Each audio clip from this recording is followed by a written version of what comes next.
సత్యమును జీవమును ఆధారము నీ వాక్యము నా త్రోవకు.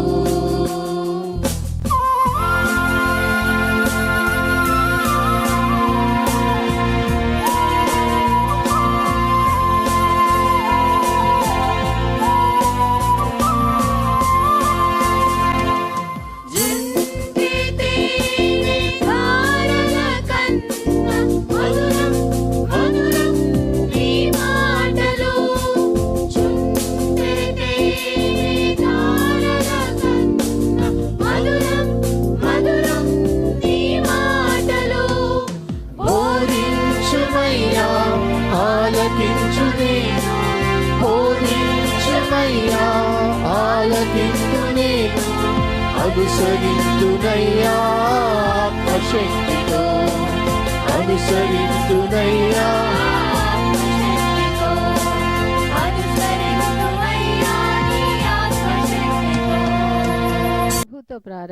ప్రభుతో ప్రారంభం అనే ఆధ్యాత్మిక అనుదిన ప్రార్థనా కార్యక్రమానికి ప్రేమతో మిమ్మల్ని ఆహ్వానిస్తూ ఉన్నాం. మన జీవితానికి ఆదియు ఆధారమునైనటువంటి ఆ దేవుణ్ణి మొదట మరణించుకున్నట్లయితే ఆ దినమంతయు ఆయన కృపాక్షేమములే మన వెంట వచ్చును. మొదట అవేకునే లేవగానే మరి నీతిసూరుడైనటువంటి ఆయనని చూద్దాం, ఆయన మనలనైన స్వరాన్ని మనం విందాం. మన జీవిత కాలం అంతయు ఆయన ఆశీర్వాదములు దీవెనలు మన మీద కుమ్మరించును. యెషయి 65:24 మనం చూసినట్లయితే వారికి ఈలాగున జరుగును, వారు వేడుకొనుక మునుపు నేను ఉత్తరం ఇచ్చేదను, వారి మనవి చేయుచుండగా నేను ఆలకించెదను. మనవి చేయుచుండగానే ఆయన మన మనవిని ఆలకిస్తున్నాడు. కాబట్టి మరి ప్రతి దినము కూడా ఈ యొక్క అనుదిన ఆధ్యాత్మిక కార్యక్రమంలో మనం పాల్గొన్నట్లయితే మన జీవిత కాలం అంతయు కూడా ఆయన మేలులను మనం పొందుకోగలము. ఆ నిత్యరాజ్యంలో వారసులుగా మనము జీవించగలం. రండి, ప్రభుతో ప్రారంభ కార్యక్రమంలో పాల్గొనండి, ఆత్మీయ మేలులు పొందండి.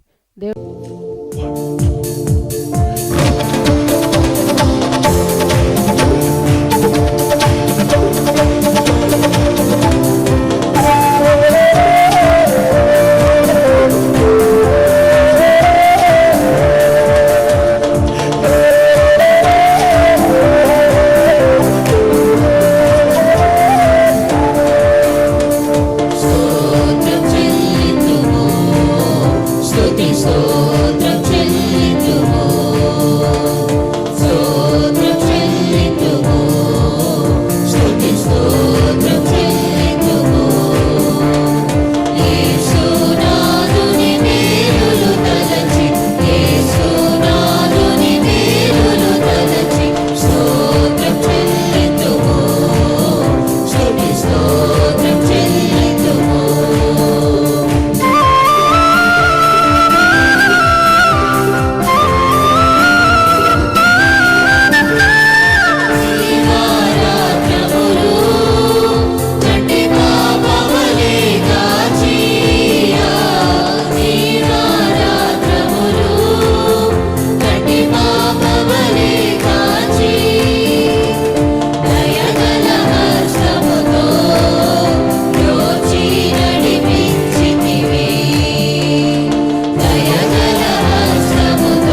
మరొక నూతన దినమును దేవుడు మనకు అనుగ్రహించాడు. ప్రభుతో ప్రారంభం అనే ఈ ఆధ్యాత్మిక కార్యక్రమాలు దేవుని దయా సంకల్పాన్ని బట్టి క్రమంగా కొనసాగుతుంటుండగా మరి అక్టోబర్ మాసం గతించిపోయింది, నవంబర్ మాసంలో అడుగుపెట్టాం. మరి దేవుని కృపను బట్టి, దేవుని వాత్సల్యత బట్టి అనుదినము దేవుని వాక్యం ద్వారా పోషించబట్టకు దేవుడు అనుగ్రహించిన ఈ తరుణాన్ని బట్టి దేవునికి స్తుతులు చెల్లిస్తున్నాను. రండి, మరొక నూతన దినం దేవుని వాక్యాన్ని శ్రద్ధతో వినయ భయభక్తులతో ధ్యానం చేద్దాం. మన వ్యక్తిగత జీవితానికి అన్వయించుకుందాం. దేవుని వాక్యాన్ని అనుసరించి మన జీవిత ప్రయాణాన్ని కొనసాగింపచేద్దాం. ప్రార్థన చేద్దాం. కృపగల దేవా, దైవ తండ్రి, మీ పాదములకు స్తోత్రము చెల్లిస్తున్నాం నాయన.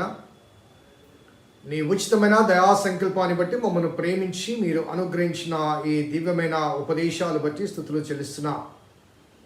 నీ మాటలు జీవపు ఊటలు ప్రభువా. నీవు మాతో మాట్లాడుతున్నారు, స్వయంగా మీరే మాట్లాడుతున్నారు ప్రభువా. ఎందుకంటే నీ లేఖనాలు జీవవాక్కులు కాబట్టి నీ వాక్యము నీవు మాకు ఉపదేశించిన ఉపదేశాలు కనుక స్తుతులు చెల్లిస్తూ ఆలకించుకొని అర్థం చేసుకొని అన్వయించుకొని అనుసరించుటకు మీ కృప దయచేయమని మా రక్షకుడైన యేసు నామమున అడిగి వేడుకొంచున్నాం తండ్రి, ఆమేన్. స్నేహితులారా, నేటి కొరకు ఏర్పాటు చేయబడిన లేఖన భాగం సమూయేలు 2వ గ్రంథము 22వ అధ్యాయము 1వ వచనం. సమూయేలు 2వ గ్రంథము 22వ అధ్యాయము 1వ వచనం. యెహోవా తన్ను సౌలు చేతిలో నుండి తన శత్రువులందరి చేతిలో నుంచి తప్పించిన దినమున దావీదు ఈ గీత వాక్యములు చెప్పి యెహోవాను స్తోత్రించెను. So it is a song of praise from the mouth of David. ఈ కీర్తన మనకు కీర్తన గ్రంథంలో 18వ కీర్తన కూడా ఇదే కీర్తన. ఈ మొదటి వచనం తప్పించి 2వ వచనం నుంచి మనకు 18వ కీర్తనలో యథాతథంగా అక్కడ కనబడుతుంది. అనగా దావీదు వ్రాసిన ఆ కీర్తనలు కొన్ని మనకు అక్కడ కీర్తన గ్రంథంలో కనిపించిన రీతిగానే 18వ కీర్తన ఈ సందర్భంలో ఇక్కడ పొందుపరచబడిన ఈ కీర్తన మొదటి వచనం మాత్రమే ఇక్కడ అదనంగా కనబడుతుంది. మిగతా కీర్తన అంతా అక్కడ మనకు కనబడుతుంది.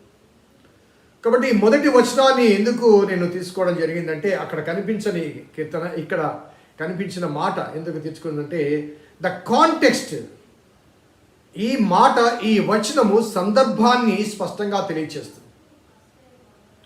So every text in the Bible has its own context. ఆ సందర్భాన్ని అనుసరించి ధ్యానం చేసినప్పుడే ఆ వాక్యం యొక్క భావన మనకు అర్థమవుతుంది. So many times we read the text out of context. సందర్భం లేకుండా మనము ఆ ఆయా వాక్య భాగాలు మనం ధ్యానం చేస్తుంటాం. కానీ వాటి ద్వారా ఆ గ్రంథకర్త లేకపోతే ఆ రచయిత యొక్క భావాన్ని పరిపూర్ణంగా మనము తెలుసుకోలేము. మరి కొద్దిగా మనము చాలాసార్లు ఈ వాక్య భాగాలు మనం జ్ఞాపకం చేసుకుంటున్నప్పుడు మరి అసందర్భంగా లేకపోతే సందర్భం లేకుండా మనము ధ్యానం చేసిన అనుభవాలు మనకు అక్కడక్కడ కనబడుతూ ఉంటాయి. మచ్చుకొకటి 118వ కీర్తనలో 23వ వచనం. అది యెహోవా వలన కలిగింది, అది మన కనులకు ఆశ్చర్యము. ఇది యెహోవా ఏర్పాటు చేసిన దినము, దీని యందు మనము ఉత్సహించి సంతోషించదము. ఈ కీర్తన, ఈ మాటలు దాదాపుగా మనం ఎక్కువగా వివాహ సందర్భాల్లో లేకపోతే శుభకార్యాల్లో ఎక్కువగా వాడుతూ ఉంటాం. సో యెహోవా ఏర్పాటు చేసిన దినము అనే మాటలు ఇవన్నీ వాడుతూ ఉంటాం. కానీ మరి ఆ పై భాగాలు ఒకసారి చూస్తే 17వ వచనం చూడండి. నేను చావను, సజీవున్నది యెహోవా క్రియలు వివరించదును. యెహోవా నన్ను కఠినంగా శిక్షించను, కానీ ఆయన నన్ను మరణంకు అప్పగించలేదు. నేను వచ్చినట్లు నీతి గుమ్మమును తిరిగి నీతిమంతులు దీనిలో ప్రవేశించెదరు, ఇది యెహోవా గుమ్మము. ఆ క్రమంలో ఈ మాట రాయబడింది. అనగా అక్కడ నేను చావను సజీవుడనై యెహోవా క్రియలు వివరించదంటే ఆ భక్తుడు ఒక మరణకరమైన సమస్య నుంచి విడిపించబడి ఆ సమయంలో ఇది యెహోవా ఏర్పాటు చేసిన దినం అనే మాట వాడతాడు. సో పైభాగం ఏమని ఉందండి? నేను చావను సజీవుడై యెహోవా క్రియలు వివరించదును, యెహోవా నన్ను కఠినముగా శిక్షించను కానీ మరణమునకు అప్పగించలేదు. ఇది యెహోవా ఏర్పాటు చేసిన దినము. సో సందర్భము, అక్కడ మాటలు. చాలాసార్లు సందర్భ రహితంగా మనము దేవుని వాక్యాన్ని మనం ధ్యానం చేస్తుంటాం. అది ఒక ఎగ్జాంపుల్కి మాత్రమే చెప్పాను, చాలా ఉన్నాయి ఆ రీతిగా మనము వాడుకునే వాక్య భాగాలు. సో ఇక్కడ సందర్భాన్ని నేను అందుకే సందర్భం కొరకు ఈ వాక్య భాగాన్ని ఎన్నుకున్నాను. సో బిఫోర్ ప్రైజింగ్ గాడ్, దేవుని దావీదు ఏ రీతిగా స్తుతించాడో, దేవుడు ఏ రీతిగా కృతజ్ఞత తెలియచేశాడో ఆ విషయాన్ని తెలియచేయక ముందు ఏ సందర్భములో సో అక్కడ వ్రాయబడ్డ మాట అనగా ఈ 22వ వచనంలో, ఇక్కడ పైన వ్రాయబడ్డ మాట 22వ అధ్యాయంలో 18వ కీర్తనలో పై భాగంలో ఉపోద్ఘాతంగా ఇవ్వబడింది. సో ఆ సందర్భం ఏమిటంటే, యెహోవా తన్ను సౌలు చేతిలో నుండి, అంటే ఆ ఒక్క మాట తీసుకుంటే ఈ కీర్తన దావీదు ఎప్పుడు రాసి ఉంటాడంటే సౌలు చచ్చిపోయినప్పుడు రాసి ఉంటాడు. అంతే కదండి? సౌలు చేతిలోంచి తప్పించబడ్డప్పుడు దావీదు రాసిన కీర్తన. అనగా ఆ ఒక్క మాట తీసుకుంటే సౌలు మరణాంతరము దావీదు సింహాసనాసీనుడైనప్పుడు ఈ కీర్తన రాసి ఉండాలి. కానీ అక్కడ కంటిన్యూషన్ చూస్తే సౌలు చేతిలో నుంచి తన శత్రువులు అందరి చేతిలో నుండి తప్పించిన దినమున దావీదు ఈ గీత వాక్యములు చెప్పి యెహోవాకు స్తోత్రం. అనగా బిగినింగ్ ఫ్రమ్ సౌలుతో ప్రారంభమైన శ్రమల పరంపర దావీదు చివరి గడియ వరకు కొనసాగిన శ్రమల పరంపర. సౌలు పేరు ఎందుకు వాడమంటే it was the beginning of the suffering. So దావీదు జీవితంలో ఎప్పుడు శ్రమలకు మరి లేకపోతే ప్రారంభమయ్యాయంటే, దావీదు తన ఇంట్లో ఉన్నప్పుడు, గొర్రెల కాపరిగా ఉన్నప్పుడు ఏ సమస్యలు లేవు, ఏ శ్రమలు లేవు. హి వాజ్ కంఫర్టబుల్. శ్రమలు ఎప్పుడు ప్రారంభమయ్యంటే దావీదును ఎన్నుకున్నప్పుడు, దేవుడు నియమించినప్పుడు, దేవుడు అభిషేకించినప్పుడు. సో దేవుని చేత అభిషేకించబడిన తర్వాత శ్రమలు వచ్చాయి, అంతకుముందు లేవు. సౌలు దావీదును ఎందుకు విభేదించాడు? సౌలు దావీదును ఎందుకు చంపాలనుకున్నాడు?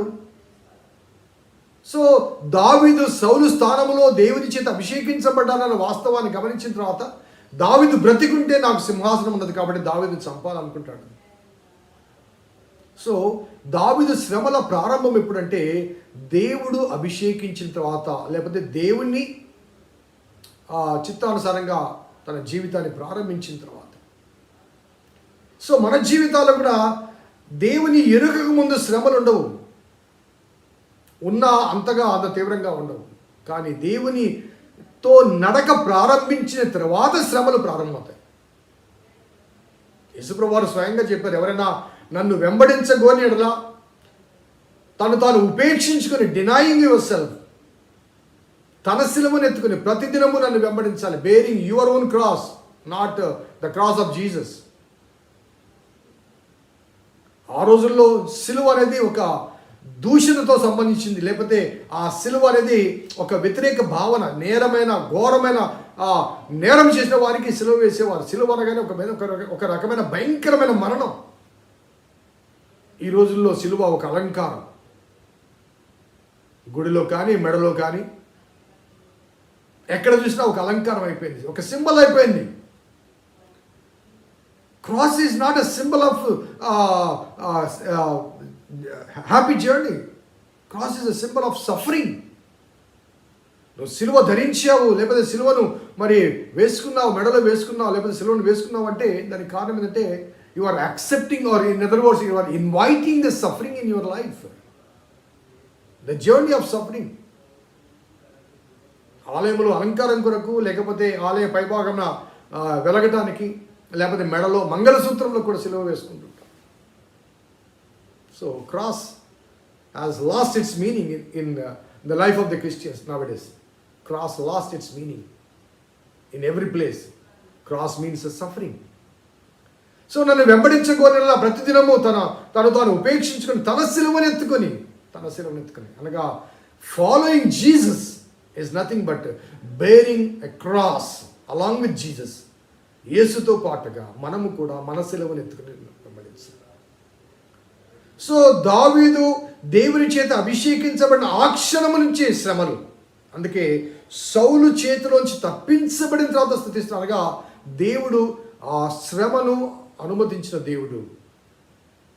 ఆ శ్రమలోంచి తప్పించడానికి కూడా మనకు అందుబాటులో ఉంటాడు. నేను తరచుగా చెప్తున్నాను కదండి, యెహోవా నా కాపరి, పచ్చిక బయలు ఉన్నాయి, శాంతికరమైన జలాలు ఉన్నాయి, నీతి మార్గాలు ఉన్నాయి. వాటితో పాటు ఏమున్నాయి? గాఢాంధకారం కూడా ఉంది. కానీ ఆ గాఢాంధకారంలో నేను భయపడను, ఎందుకంటే దేవుడు నాకు తోడుగా ఉన్నాడు. అనగా గాఢాంధకారాన్ని నా జీవితంలో అనుమతించిన దేవుడు నాకు తోడుగా ఉన్నాడు. గాఢాంధకారాన్ని నా జీవితంలో అనుమతించిన దేవుడు నాకు తోడుగా ఉన్నాడు, నన్ను విడిచిపెట్టలేదు. అందుకే నేను బ్రతుకు దినాన్ని కృపాక్షేమం నేను నా వెంబడి వస్తాయంటాడు ఆయన. All the days of my life కృప, క్షేమం. సఫరింగ్ ఉంటుంది, సఫరింగ్తో పాటు కృప కూడా ఉంటుంది. అందుకే 2 Corinthians 12th చాప్టర్లో నా శ్రమ, ఈ ముళ్ళు తొలగించమని పౌలు ముమ్మారు ప్రార్థన చేస్తే ఏమన్నాడు దేవుడు? నా కృప నీకు చాలు అన్నాడు. సో సఫరింగ్ ఇస్ దేర్, శ్రమ ఉంది. శ్రమల్లో దేవుని కృప ఉంది. శ్రమల్లో దేవుని కృపను అనుభవిస్తాం. శ్రమ లేకపోతే దేవుని కృప మనకు అందుబాటులో ఉండదు, లేకపోతే కనిపించదు, లేకపోతే ఆ కృప యొక్క విలువ తెలియదు మనకి. అందుకే అధిక కృపను నేను పొందడానికి అధిక శ్రమ నాకు కలుగుట మేలు అంటాడు పాల్. సో సౌలు చేతిలో నుండి, బిగినింగ్ ఫ్రమ్ సాల్, ఆ తర్వాత తన శత్రువులందరి చేతిలోంచి, చుట్టుపక్కల ఫిలిస్తీన్లు కానీ, లేకపోతే సిరియన్లు కానీ, ఇంకెవరైనా కానీ, అమోరీలు, చాలా పెద్ద లిస్ట్ ఉందిలేండి. ఇశ్రాయేలుకు ఆనాడు నుంచి ఈనాటి వరకు కూడా చాలామంది శత్రువులు. అనగా ఆ శత్రువులందరిలోంచి, సౌలు చేతిలోంచి, శత్రువులందరి చేతిలోంచి, along with the enemies from outside, the enemies inside, తన సొంత ఇంట్లో, సొంత కుటుంబంలో, తన సొంత కుమారుడు. కాబట్టి అన్ని శ్రమలోంచి సౌలు మొదలుకొని అబ్షాలోము వరకు, ఒక విధంగా మాట్లాడుతాయి, సౌలు మొదలుకొని అబ్షాలోము వరకు ఇంటా బయట కలిగిన శ్రమలన్నిటిలోంచి తప్పించబడిన తర్వాత రాసిన ఒక గీత వాక్యములు యెహోవాకు స్తోత్రము చెల్లించడం రాయబడింది. Pricing God. So the context of the text speaks not only a single incident. ఆ భక్తుని జీవిత కాలమంతయు కూడా దేవుడు ఏ రీతిగా తనకు కాపరిగా ఉన్నాడు, ఏ రీతిగా దేవుడు అతన్ని మరి భద్రపరిచాడు. శ్రమలు తొలగించలేదు, కానీ శ్రమల్లో దేవుడు తోడుగా ఉన్నాడు. ఆఖరికి తన జీవిత అంతమందు చివరి కాలంలో ఆ శ్రమలన్నీ భరించి, శ్రమలన్నీ సహించి, ఆఖరికి తన చివరి దినాల్లో ఇక ఆ శత్రువులు ఎవరూ లేరు, అనగా శత్రు శేషం లేదు అన్న భావన కలిగినప్పుడు దేవుని స్తుతిస్తూ ఈ కీర్తన రాశాడు. ఈ కీర్తనలోని అంశాలు మనం రేపు మరునాడు జ్ఞాపకం చేసుకుందాం. But before dealing are before meditating on this particular song, so మన జీవితాల్లో ఒక్కసారి దేవుని స్తుతించడానికి నాట్ జస్ట్ అన్ ఇన్సిడెంట్ అండి. నేను క్రీస్తుతో కూడా ప్రయాణించడానికి ఆమె చేయి పట్టుకున్న క్షణము నుంచి మన చుట్టూ, మనలో ఆవరించిన ప్రతి సమస్యను దేవుడు తొలగిస్తూ వచ్చాడు. It is not just remembering the recent, it is remembering the past. నా జీవితంలో, విశ్వాస జీవిత యాత్రలో ఆయన చేసిన మేళ్ళన్నిటినీ జ్ఞాపకం చేసుకుంటూ కృతజ్ఞతాస్తుతులు చెల్లించవలసిన ఆవశ్యకత ఎంతైనా. ఎందుకంటే శ్రమను అనుమతించిన దేవుడు ఆ శ్రమలో మనకు తోడై ఉన్నాడు. గలిలయ సముద్రంలో గాలి తుఫాను దేవుడు అనుమతించాడు. ఆ తుఫాన్లో ఆ పడవలోనే ఆయన ఉన్నాడు.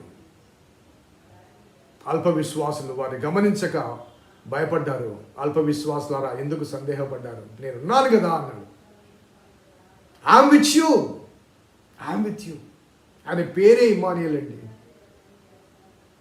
నేను ఎప్పుడు చెప్తుంటాను, చాలాసార్లు ఆపత్కాలంలో నమ్ముకొనదగిన సహాయకుడు అనే ఈ మాట తీసుకొని we feel our God is a God of emergency. ఏదో సమస్యకి వెళ్ళినప్పుడు, ప్రమాదం వెళ్ళినప్పుడు, ఇబ్బందికి వెళ్ళినప్పుడు ప్రభా ప్రభా ప్రభా అనగానే పరిగెత్తుకుంటూ వచ్చి ఏమైంది నాయన అంటూ ఇది ప్రభా అంటే అప్పటికప్పుడు తప్పించే గాడ్ ఆఫ్ ఎమర్జెన్సీ కాదు. Is a God of Emmanuel. అప్పటికప్పుడు వచ్చే దేవుడు కాదు, ఎప్పుడు నీతో ఉండే దేవుడు, ఎప్పుడు నీతో ఉండే దేవుడు. అందుకే ఇదిగో నేను యుగ సమాప్తి వరకు సదాకాలం మీతో కూడా ఉన్నాను అంటాడు మత్తయి సువార్త చివరి అధ్యాయంలో చివరి మాటల్లో. మీతో కూడా ఉన్నాను, ఉంటాను అనలేదు, ఉన్నాను అంటాడు. అందుకే నీ పేరు ఏమిటంటే మోషత్ అంటాడు, ఉన్నవాడు అనువాడు అంటాడు.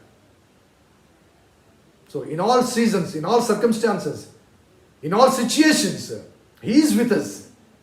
So remembering or recollect what God has done to you from the very day you begin to follow Jesus. యేసు ప్రభువును వెంబడించడానికి తీర్మానం తీసుకున్న ఆ క్షణం నుంచి నీ జీవితంలో ఎన్నో రాళ్ళు, ముళ్ళకంపలు, ఎన్నో సమస్యలు ఎదురవుతున్నప్పటికీ వాటన్నిటిని తొలగింప చేసుకుంటూ కాపాడిన ఆ దేవుణ్ణి జ్ఞాపకం చేసుకుంటే తప్ప నీ హృదయంలోంచి పెళ్ళుబికి స్తుతి గీతన రాదు,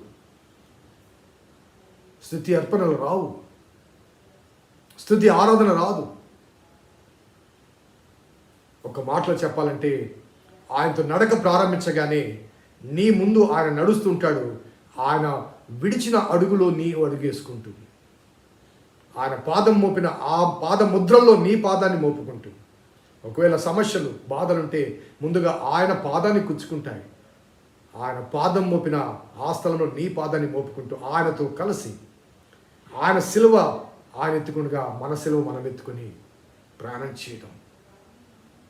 సో శ్రమలు స్వాగతించడం, దేవుడు అనుమతించిన శ్రమను స్వాగతించి దేవునితో కలిసి శ్రమను భరించడం, శ్రమను వరించడం, శ్రమను సహించడం, అది సిలువ మార్గం, క్రీస్తు మనకు బోధించిన మార్గం. ప్రార్థించుదాం. కృపగల దేవా, దయగల తండ్రి, మీ పాదములకు స్తోత్రము చెల్లిస్తున్నాం నాయన. మరొకసారి ప్రభు మా జీవితాల్లో మీరు చేసిన మేలును నెమరు వేసుకుంటూ గత జీవిత సాక్ష్యాలను, సాదృశ్యాలను ప్రభా నెమరు వేసుకునే అవకాశాన్ని మీరు మాకు అనుగ్రహించారు ప్రభా. స్తుతులు చెల్లిస్తూ దావీదు యొక్క గీతాన్ని ప్రభ మేము ఆరాధించబోతుండగా ఆ సందర్భాన్ని ప్రభ మేము నెమరు వేసుకుంటూ మా జీవితాలు కూడా అటువంటి అనుభవాలు అనేకం కలిగించారు కనుక వాటన్నింటిని నెమరు వేసుకుంటూ దావీదుతో కలిసి స్తుతులు చెల్లించడానికి మీ కృప దయచేయమని మా రక్షకుడైన యేసు నామమున అడిగి వేడుకొంచున్నాం తండ్రి. ఆమేన్. తండ్రి, కుమార, పరిశుద్ధాత్మ త్రియేక దేవుని దీవెన ఈ వాక్యం విన్న బిడ్డలకు, వాక్యాభిలాషులకు సదా తోడేయును గాక. ఆమేన్. God bless you. దేవుని దీవించును గాక.